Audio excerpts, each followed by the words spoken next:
All right, Exodus chapter 16. We're going to slow down and look at Exodus 16.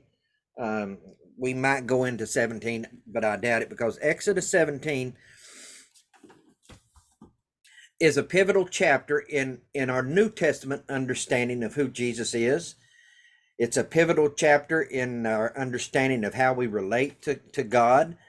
And we'll see as we're going to look at some New Testament scriptures in relation to the stories in Exodus 16, that the book of Exodus, much of the book of Exodus is played out in a spiritual sense in the New Testament. So in other words, what the children of Israel physically go through and do in the book of Exodus, it describes a Christian spiritual journey. So we'll go more into that as we go through the book of Exodus. But the book of Exodus, the chapter 16 of the book of Exodus flows right from the ending of chapter 15. Remember the ending of chapter 15? Well, 14, they crossed the Red Sea. Chapter 15, we have the Song of Moses, where they sing a song of praise, magnificent praise to God. And then verse 22, they immediately start to grumble against God because they go to Marah and the water is bitter. And so that flows out of that. But let's look at what God says in verse 22 of chapter 15. Then Moses made Israel set out from the Red Sea, and they went into the wilderness of Sur. They went 3 days in the wilderness and found no water. When they came to Marah, they could not drink the water of Marah because it was bitter. Therefore it was named Marah. And the people grumbled against Moses, saying, "What shall we drink?" And he cried to the Lord, and the Lord showed him a log, and he threw it into the water, and the water became sweet. Then the Lord made for them a statute and a rule, where he tested them, saying, "If you will diligently listen to the voice of the Lord your God, and do what is right in his eyes, and give ear to the commandments, and keep all his statutes, I will put none of the diseases on you that I put on the Egyptians, for I am the Lord your healer."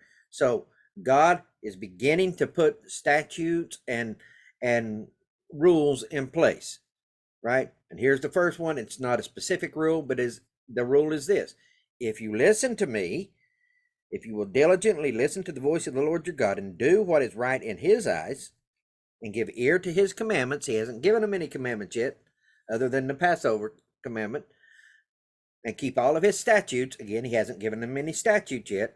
These are forthcoming.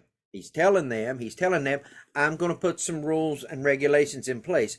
And if you do those, if you follow my laws, I will not bring the diseases on you that I put on the Egyptians. I will not bring my judgment on you if you're obedient.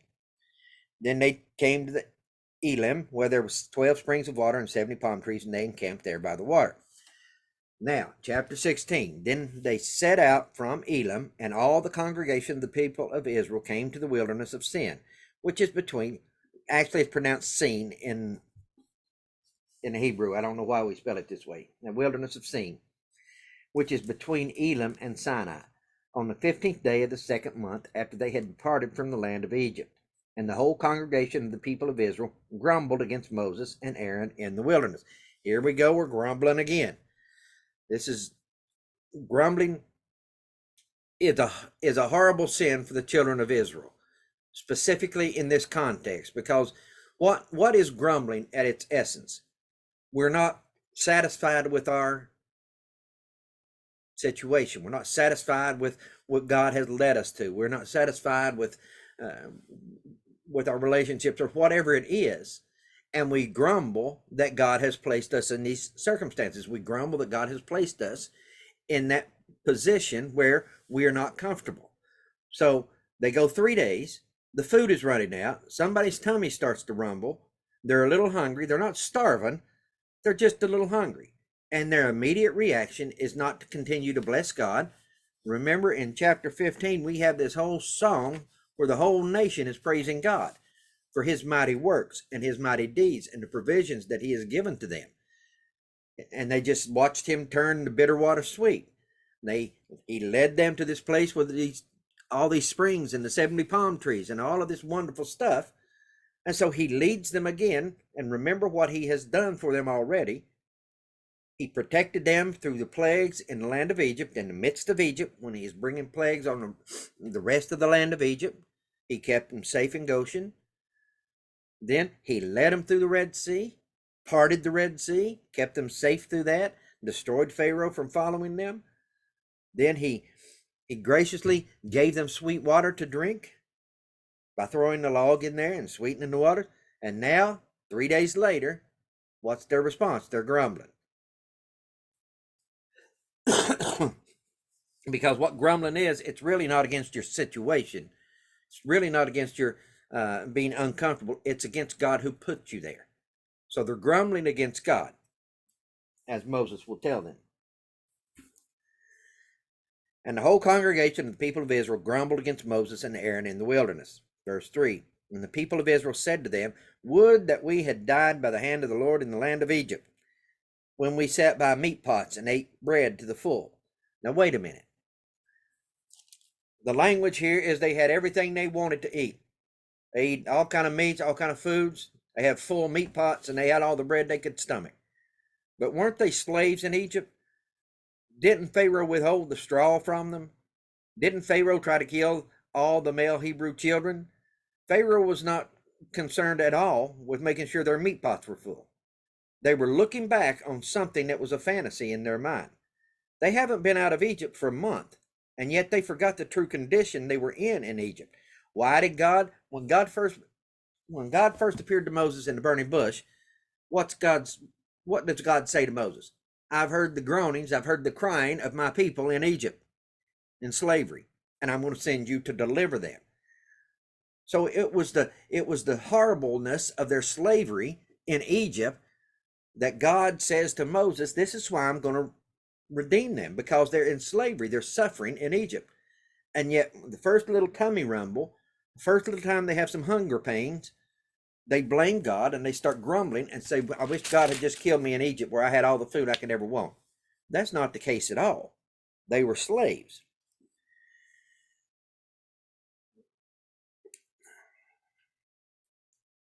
For you have brought us out into this wilderness to kill this whole assembly with hunger. Then the Lord said to Moses, behold, I am about to rain bread from heaven for you, and the people shall go out and gather a day's portion every day, that I may test them, whether they will walk in my law or not. On the 6th day, when they prepare what they bring in, it will be twice as much as they gather daily. So Moses and Aaron said to all the people of Israel, at evening you shall know that it was the Lord who brought you out of the land of Egypt. And in the morning you shall see the glory of the Lord, because he has heard your grumbling against the Lord. For what are we that you grumble against us? And Moses said, when the Lord gives you in the evening meat to eat, and in the morning bread to be full, or to the full, because the Lord has heard your grumbling, that you grumble against him. But what are we? Your grumbling is not against us, but against the Lord. So God's response to them is not to punish them. God's response to them is not to bring plagues down on them or strike them dead. He's very gracious and merciful right now. They're new believers. This is all new to them. So he's going to provide them bread in the mornings and meat in the evening. Then Moses said to Aaron, verse 9, say to the whole congregation of the people of Israel, come near before the Lord, for he has heard your grumbling. And as soon as Aaron spoke to the whole congregation of the people of Israel, they looked toward the wilderness, and behold, the glory of the Lord appeared in a cloud. So God reveals his glory, a little bit of his glory. It's still concealed in the cloud, but we don't know what that was like, other than God presented himself to the children of Israel, his glory appearing in a cloud. Verse 11, and the Lord said to Moses, I have heard the grumblings of the people of Israel. Say to them, and that Hebrew word grumbling can mean mutterings. So it's, this, you've heard people, and I'm sure your children have done it, because I've done it to my mother, and I'm sure she did it to her mother. We mutter under your breath, just barely under your breath, but they can still hear you, and they know what you're doing. Well, that's the word. That's the picture that's being painted here. The people are muttering about God brought them out here with no food, so they're going to starve. I have heard the grumbling of the people of Israel. Say to them, at twilight you shall eat meat, and in the morning you shall be filled with bread. Then you shall know that I am the Lord your God. In the evening quail came up and covered the camp, and in the morning dew lay around the camp. And when the dew had gone up, there was on the face of the wilderness a fine flake-like thing. That word, I don't know why we translate it this way. Fine can just simply mean small. That word simply means small. A small flake-like, or that word can also mean round-like thing. And since he later says it's like a coriander seed, I'm guessing it's a little grain. Coriander seed, if you don't know, is just a little seed head, like, almost like a little bigger than a kernel of wheat. So, bottom line, we don't know what manna was like, but and on the face of the wilderness, a fine flake-like thing, fine as frost on the ground. When the people of Israel saw it, they said to one another, "What is it?" For they did not know what it was. And Moses said to them, "It is the bread that the Lord has given you to eat. This is what the Lord has commanded. Gather of it, each of one of you, as much as he can eat. You shall each take an omer, a couple of quarts, according to the number of persons that each of you has in his tent." And the people of Israel did so. They gathered, some more, some less. But when they measured it with an omer, whoever gathered much had nothing left over, and whoever gathered little had no lack. Each of them gathered as much as they could eat. And Moses said to them, "Let no one leave any of it over till morning." But they did not listen to Moses. Some left part of it till the morning, and it bred worms and stank. And Moses was angry with them. Morning by morning they gathered it, each as much as he could eat. But when the sun grew hot, it melted. On the 6th day they gathered twice as much bread, 2 omers each.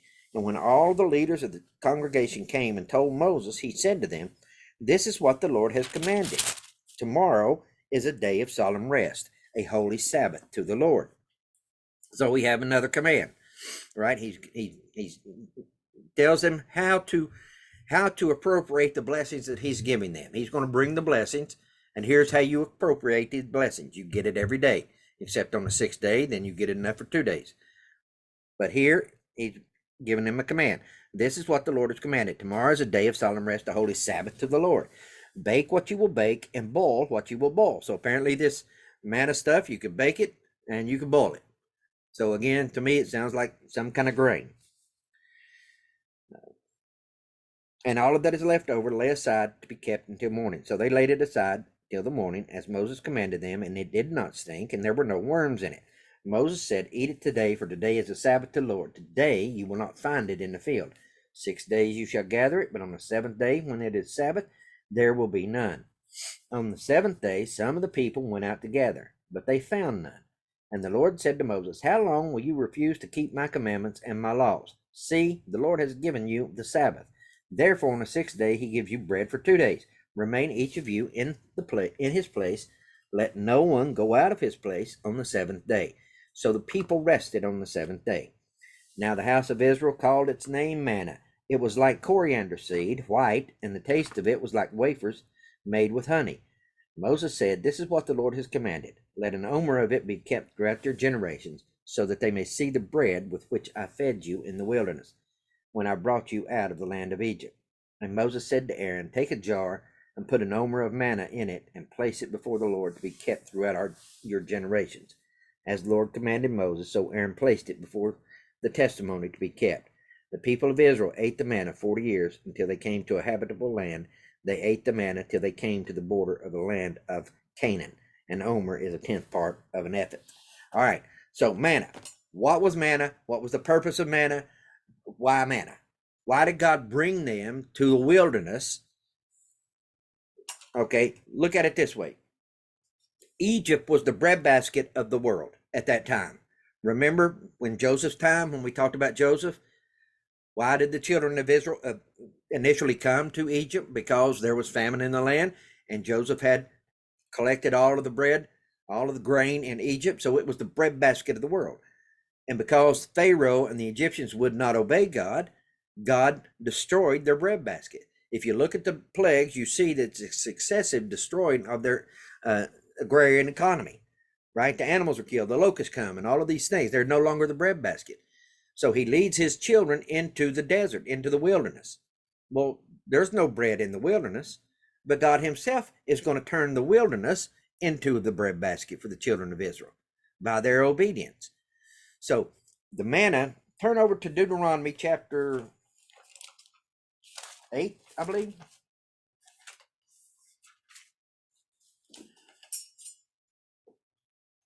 Anybody remember in Matthew chapter 4, when God leads Jesus out into the wilderness to be tempted for 40 days?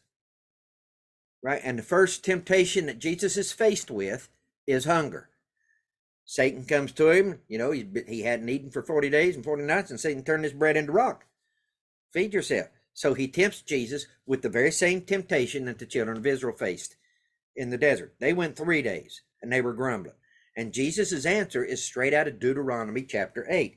Deuteronomy chapter 8 is Moses is given a theological discussion of everything that has preceded that in their 40-year journey through the wilderness. So, and so Jesus quotes Deuteronomy 8, part of verse 3. Verse 3. Well, wait a minute. Let's start in verse 1. The whole commandment that I command you today, you shall be careful to do, that you may live and multiply. Go in and possess the land that the Lord swore to give to your fathers, and you shall remember the whole way that the Lord your God has led you these 40 years in the wilderness. And Moses starts giving some reasons why God did it the way God did it. For 40 years in the wilderness, that he might humble you. Number one, the 40-year sojourn in the wilderness was designed to humble the children of Israel, so that they no longer relied on themselves, they relied on God. Testing you to know what was in your heart. So the 40-year journey, 40 is a time of testing, right? We're told in John chapter 4 that God leads Jesus into the wilderness so he might be tested. And he humbled you, whether you would keep his commandments or not, in verse 3, and he humbled you and let you hunger and fed you with manna, which you did not know, nor did your fathers know. And here's the reason, that he might make you know that man does not live by bread alone. It's what Jesus quotes to Satan. It is written, man does not live by bread alone. He's quoting Deuteronomy chapter 8, verse 3. Part of it. But man lives by every word that comes from the mouth of the Lord. Your clothing did not wear out on you, and so on and so forth. Understand that the manna is there to teach a higher purpose. And Jesus understands that higher purpose in John chapter 4. It's more important, Jesus says, in his response to Satan, the lesson we are to take from it, it is more important to be obedient to God than meet your physical needs. We also can look at Matthew chapter 6, the Lord's Prayer. And when Jesus says, and I'm sure it's very intentional, give us this day our daily bread.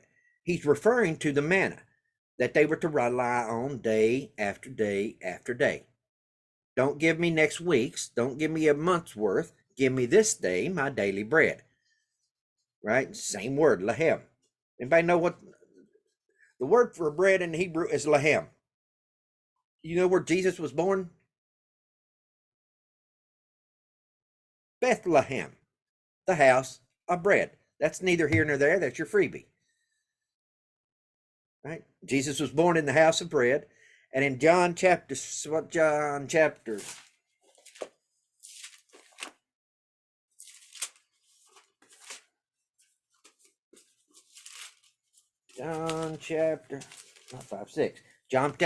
Jesus feeds the 5,000.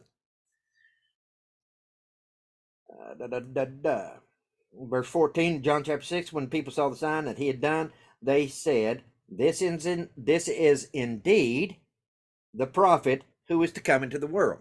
This again points us right back to Deuteronomy, this time Deuteronomy 18, where Moses prophesies that one day God would send a prophet like Moses. And it was to that prophet, the prophet that was greater than Moses, actually, they were to listen to. So Moses directly prophesies that the Messiah would come, and he calls him the prophet to come. And that's what the people proclaim. Jesus has just fed them meat and bread, just like God did in the wilderness to the children of Israel. He gave them meat and bread. This time it was fish and the loaves. It was a miraculous feeding of the 5,000 men and however many women and children. And Jesus then does the teaching. And they say, okay, this is the one like Moses. He's doing the thing that Moses did. So this must be him. Perceiving that they were about to come and take him by force to make him king, Jesus withdrew again to the mountains. And then when he comes walking on the water to the disciples. And on the next day, in verse 22, the next day the crowd that remained on the other side of the sea saw that there had been only one boat there, and that Jesus had not entered the boat with his disciples, but that his disciples had gone on alone. Blah, blah, blah, blah. Other boats from Tiberias came near the place where they had eaten the bread. After the Lord had given thanks. So when the crowd saw that Jesus was not there, nor his disciples, they themselves got into boats and went to Capernaum seeking Jesus. When they found him on the other side of the sea, they said to them, Rabbi, when did you come here? And Jesus answered them, Truly, truly, I say to you, you were seeking me not because you saw signs, but because you ate your fill of loaves. Do not work for the food that perishes, but for the food that endures to eternal life, which the Son of Man will give to you. For on him God the Father has set his seal. Then they said to him, What must we do to be doing the works of God? And Jesus answered them, This is the work of God, that you believe in him whom he has sent. So they said to him, What sign do you do that we may believe you? What work do you perform? Our fathers ate the manna in the wilderness, as it is written, he gave them bread from heaven to eat. Jesus then said to them, Truly, truly, I say to you, it was not Moses who gave you the bread from heaven, but my Father gives you the true bread from heaven. For the bread of God is he who comes down from heaven and gives life to the world. They said to him, Sir, give us this bread. And Jesus said to them, I am the bread of life. Whoever comes to me shall not hunger, but whoever believes in me shall never thirst. He's pointing them right back to those spiritual lessons they should have learned from Exodus. In other words, Jesus said there's more going on in the book of Exodus in our stories of our forefathers than you realize. Moses didn't give you the manna. God the Father, my Father gave you the manna. And he's the one who gives you the real manna, the true manna. And the true manna is the one who comes down from heaven. Because the manna that God gave them in the wilderness saved the bodies. It was for the bodies that he gave it. The manna that comes down from heaven is to save their souls. So one preserved their body, the other is to preserve their souls for eternal life. Jesus says, I am the bread of life. Whoever comes to me shall not hunger, and whoever believes in me shall never thirst. Chapter 17, we see the rock getting struck. Chapter 17 of Exodus, we see the rock being struck and the water coming from the rock, which Paul is going to talk about in just a minute. But I say to you that you have seen me, and yet you do not believe. All that the Father gives me will come to me, and whoever comes to me I will never cast out. For I have come down from heaven not to do my own will, but the will of him who sent me. And this is the will of him who sent me, that I should lose nothing of all that he has given me, but raise it up on the last day. For this is the will of the Father, that everyone who looks on the Son and believes in him should have eternal life, and I will raise him up on the last day. So the Jews grumbled against him, because he said, I am the bread that came down from heaven. So the Jews grumbled again against Jesus. But what Jesus is doing is pointing them to a greater spiritual lesson. The spiritual lesson of the manna is God gave it to you to test your heart. God gave it to you to see if you would obey his commandments. God humbled you in the wilderness so that you would rely on him. And the reason that the manna was given only day by day, and you couldn't save it except for on Friday night, for Saturday, was that God was pointing you to the fact that you were totally dependent on him. And your dependence on him and your obedience to him supersedes your need to fill your belly. But more than that, the prophetic nature of the manna was to point from the one. When God gave the manna in the wilderness, it was to preserve their lives in this world. It was to preserve their bodies in this world. When he sends the manna from heaven, the true manna, it is the bread of life comes down to preserve not just our physical bodies, but to preserve our souls for all eternity. Right? Does that make sense? Now, one last scripture, and then we'll be done for tonight.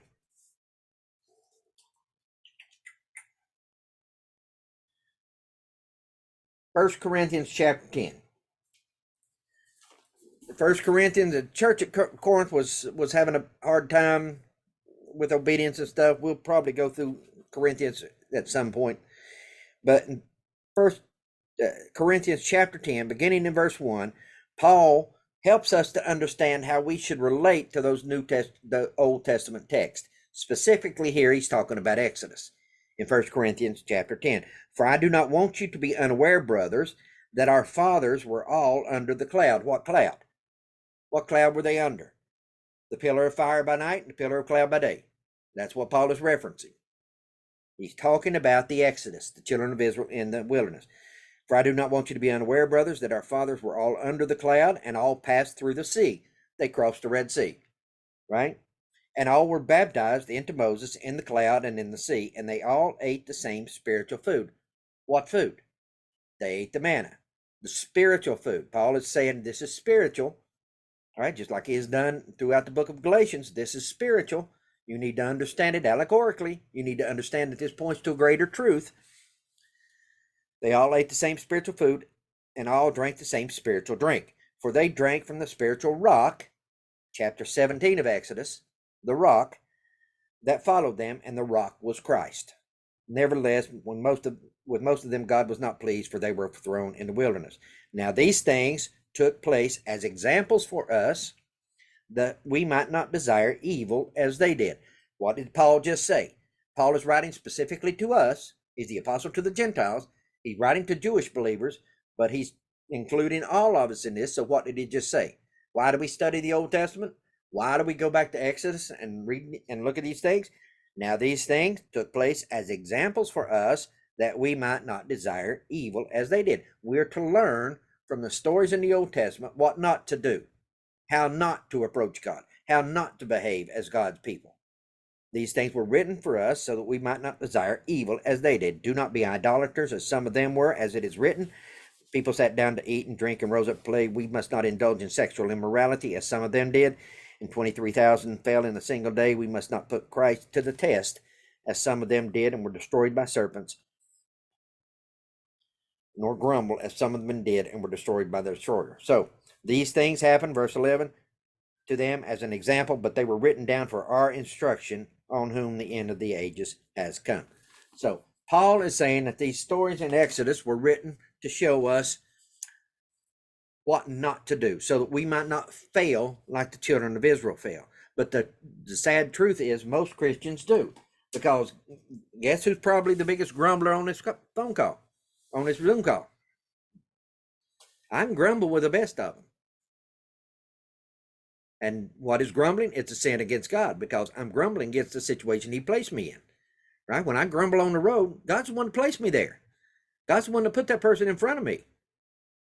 And why am I grumbling against what God has done? Because I'm just like the children of Israel. I'm doing exactly what Paul told me not to do. I'm not learning. I'm not learning from them, so that I wouldn't desire that. So I think we'll close there. Questions, comments, concerns? I know that was a lot. I threw a lot at you. I have a question. Yes, ma'am. In 1 Corinthians chapter 10 and verse 2, it says they were all baptized into Moses in the cloud and in the sea. What does it mean to be baptized into Moses? That Moses was, and you'll see this in chapter 16. When God approaches Moses as an intermediary between the people. Remember when, well, let's turn back to chapter 16 of Exodus.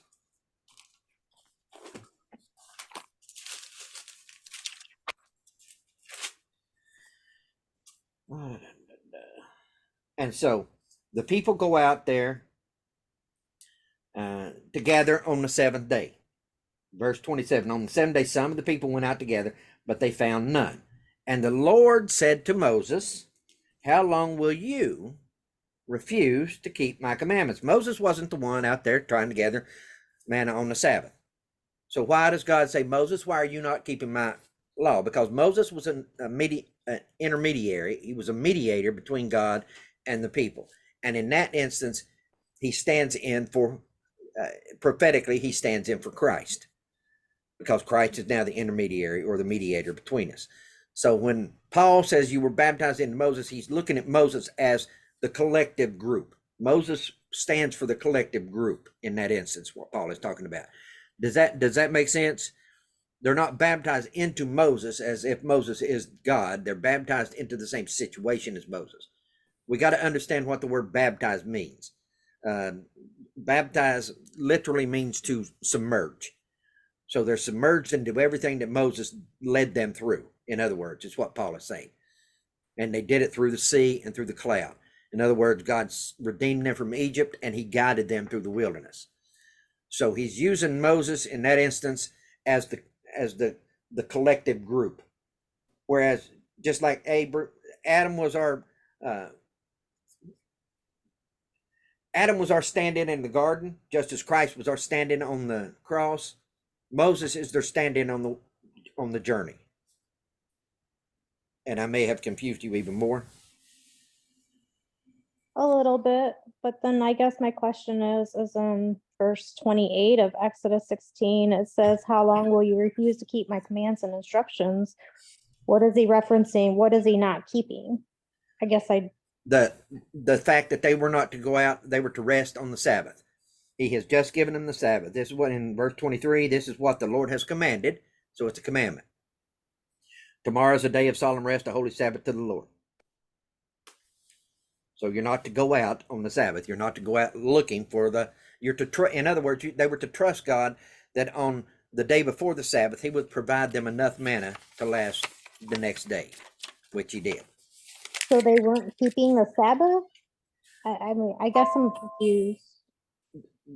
They were not obeying what God had just commanded them to do, which was do not collect manna, do not look for manna on the Sabbath day, because it's a holy Sabbath. And yet some of them went out looking for manna on that seventh day.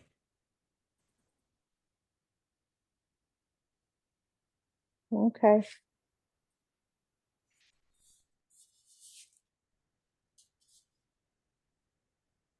That didn't sound very convincing, Tracy. I think I'm just confused with all the bouncing around. Well, I apologize for that. But it's okay. It takes me a while to process. I guess if people were going out, other individuals were going out on the Sabbath and looking for manna, why is he basically scolding Moses? Like, why are you not keeping it? Again, there's a spiritual lesson in there for us, right? It's the same thing that happened on the cross. What happened on the cross was I sinned and God poured his wrath out on Christ. So Moses, in this instant, is the mediator between the people and between God, just as Jesus is the mediator between sinful mankind and God. So Moses, in this spiritual sense, is a type, a forerunner of Christ. So just as Christ bore the sins of the people, Moses is bearing the wrath of God on behalf of the people. But God is really not mad at Moses. He's using that language to teach us about what he would ultimately do to the prophet like Moses. Pastor, this is Anita. Yes, ma'am.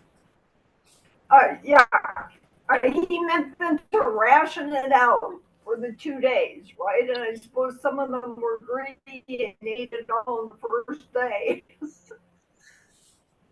That's I mean, there's some greed going on here. We can see some greed going on in the first day they go out and gather too much. When God gave them very specific directions, get you 2 quarts for each person. That's all you need. That'll satisfy you. That'll give you everything you need. And some tried to gather more and hoard it, but that didn't work. But on the 6th day, he said, you're going to gather 2 days worth. So 2 omers each, or 4 quarts per person, and I'll make it last for the next day. It won't go bad. But you got to learn to trust what I tell you to do and do what I tell you to do. And that's when Jesus answers Satan. That's what he's quoting that portion of Deuteronomy where Moses is telling the people why God did these things, why God fed them the manna. It was to humble them. It was so that they would rely on him and to test them if they would be obedient or not. And so Jesus' response is, it's better to be obedient to God than satisfy my carnal desires or satisfy my human desires.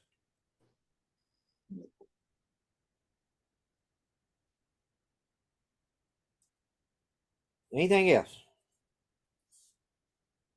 I have another question. Yes, ma'am. So God didn't want them to like cook their food on the Sabbath, but when Jesus and his disciples were on the road, they ate on the Sabbath and they were picking food from the fields. Uh-huh.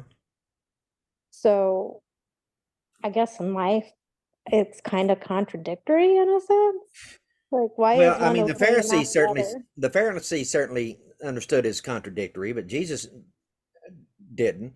And Jesus' response to that was the Sabbath was made for man, not man for the Sabbath. In other words, we were not to worship a day.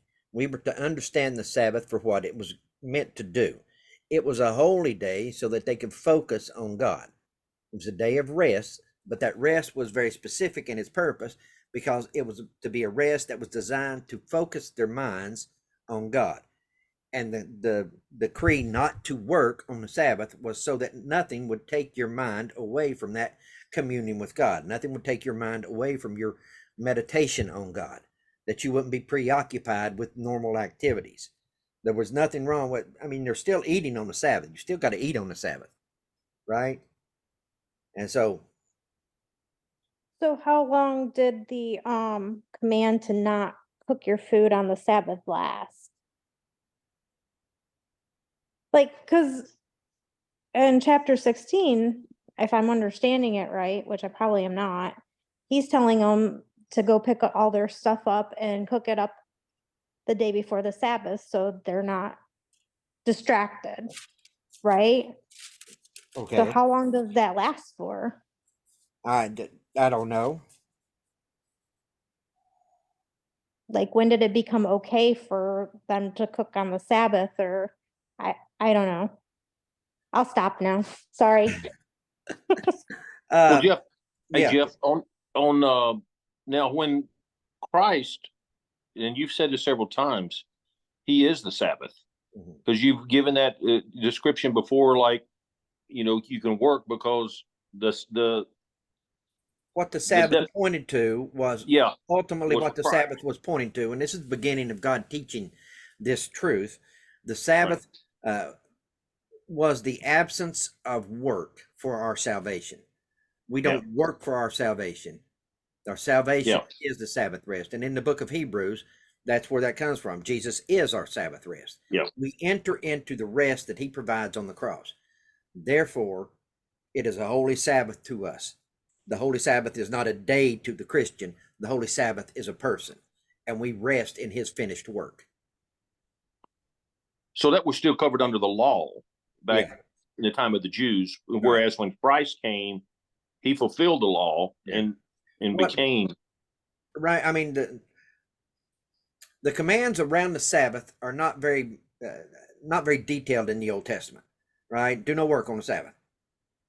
They had taken that and so minutely understood and what was work and what was not work and what they were allowed to do on the Sabbath, what they were not allowed to do on the Sabbath, that they had totally missed the purpose of the Sabbath. And so that's what Jesus means when he says the Sabbath was not made for, I mean, the Sabbath was made for man. Man wasn't made for the Sabbath. In other words, we weren't made to worship the Sabbath. The Sabbath was made so that we could worship God and we could focus on God. And so when they're walking through the grain fields and the disciples pull a few heads of grain and start munching on them, and the Pharisees go nuts, and Jesus said, that's not what the Sabbath meant. That's not what the law against what the command against working on the Sabbath means. You totally misconstrued what it meant. So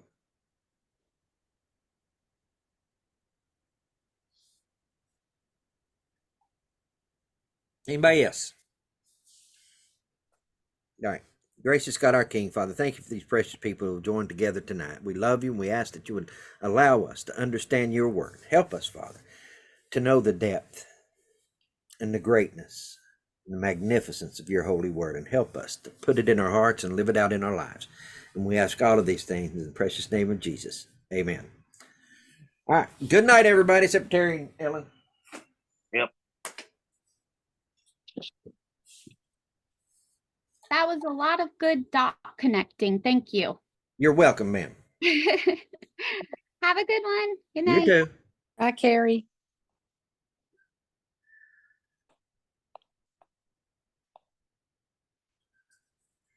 Good night, Mom. Sleep good.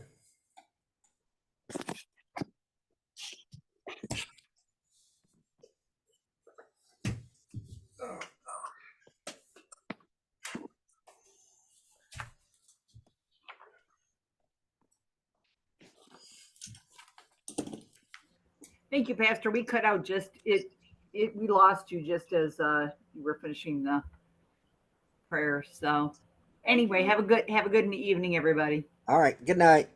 Bye, Kelly. Bye, Anita.